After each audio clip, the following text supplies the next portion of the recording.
It's a decent mall. I wouldn't say it's the worst mall in the world. But by no means is it the best. Well, I wouldn't call it a stadium, our football field. And they put in the half airport for part of our town. He was born here. Whoa! What's up, Fork Nuggets? What have you been up to lately? Riding or not? I know the weather in some of the areas hasn't been the greatest, but I'm riding today. So here's what's been going on lately. A little mini Vulcan has started taking some steps here and there.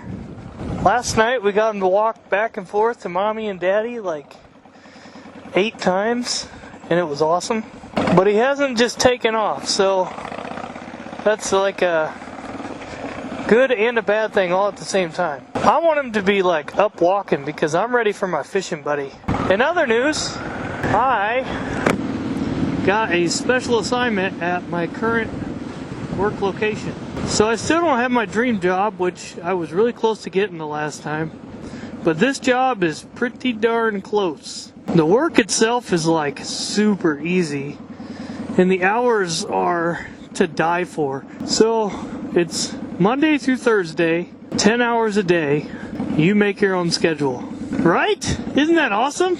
Now, you make your own schedule to an extent. I mean, you kind of have to plan in advance because the machinery that you use has to heat up.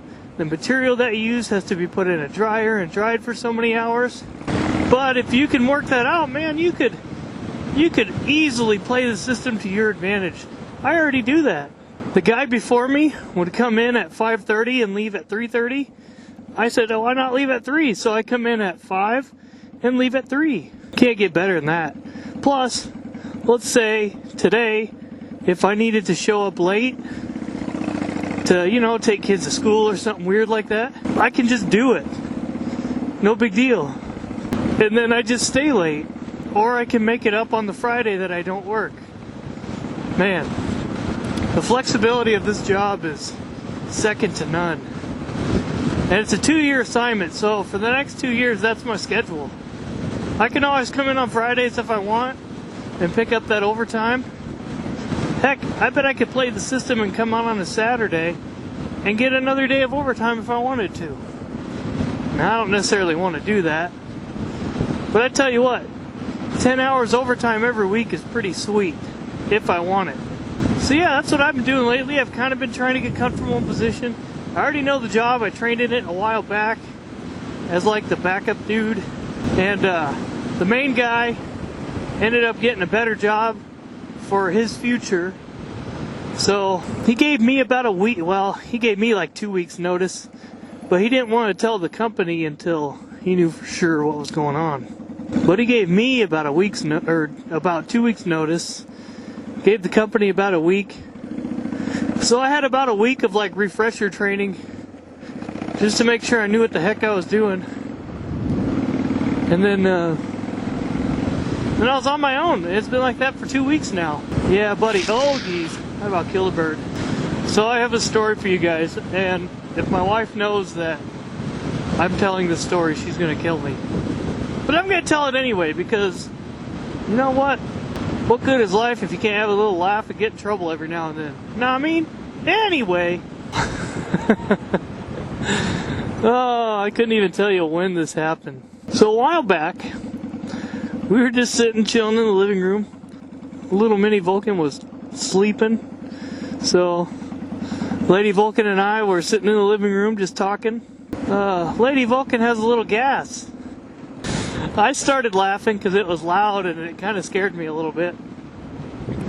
And she started laughing, and she couldn't quit laughing, and she laughed so hard. She ended up having the laughing farts. Oh, it was like machine gun farts. It was awesome.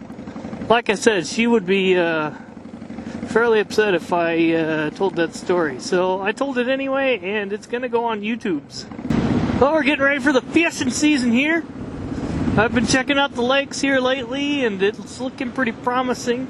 I know I can get some trout, but I don't like to eat them. They are fun to catch, but I don't like to eat trout. But I'm going to try and find some bluegill and crappie this year that are eatable. And I like to bass fish just for the fun of it. And definitely catfish. We got to find the catfish this year too. So those are my fishing priorities. That's like pretty much everything in this area. I'd like to go a little out of town. There's a lake a little bit of ways from here that if you can get on there, you can catch white bass like you wouldn't believe. And I've never caught white bass, nor have I ever eaten white bass, but I would like to try it. Got my new rear tire installed. That's a good deal because before I took my bike in to get that rear tire installed, I didn't actually realize how bad it was. I had actually planned on taking my bike on like a 45-minute ride, and then like a week prior I looked at the rear tire, the old one, and there were threads showing. So I was like, yeah, this has to get replaced now. Well guys, that's just a short update on what's been going on. One more thing to note is that soon enough I will be doing another Weird Food Wednesday. I have 3 different items to choose from, and I think I asked a question on Instagram to see what people wanted to see next, and I'll have to check back. But I think sardines won the vote, and I have 2 different kinds. I have sardines in like either water or oil, and then I also have sardines in a tomato hot sauce. And I think the sardines in the hot sauce won the vote. So be looking out for that video of sardines and hot sauce. I'm sure some of you have eaten that and love it, and you probably get it all the time. But I have never had sardines like that. Matter of fact, the last time I had sardines I was like 5. I have no idea what they tasted like. So this will be a new experience for me, and you guys will get to see if I enjoy it or not. Hoping to make that video soon, so like I said, keep your eyes peeled for Weird Food Wednesday. And yeah, that's what's going on. And you know, we'll catch you guys on the next one. You know, like I always say, last 2 shorts will never hold in a fart.